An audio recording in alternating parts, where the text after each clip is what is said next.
ஏதோ ஒண்ணுல நீங்க அடிமையா இருக்கலாம்.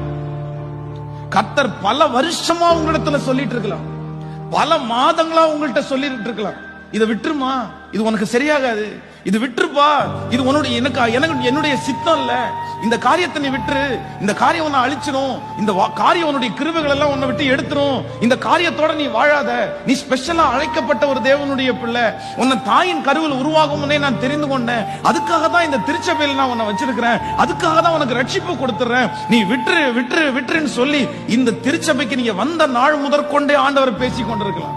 இந்த வருஷம் ஆரம்பத்திலிருந்து கர்த்தர் பேசிக் கொண்டிருக்கலாம், ஒவ்வொரு மாதமும் கர்த்தர் பேசிக் கொண்டிருக்கலாம். நீ போகிற காரியத்தில் எல்லாம், செய்யற காரியத்தில் எல்லாம் ஆண்டவர் தோல்வியை கொடுத்து விட சொல்லி இருக்கலாம். ஆண்டவர் உங்களுக்கு நிறைய பேராச்சும் உங்களை அவாய்ட் பண்ண சொல்லி உங்களை விடு அப்படின்னு சொல்லி இருக்கலாம்.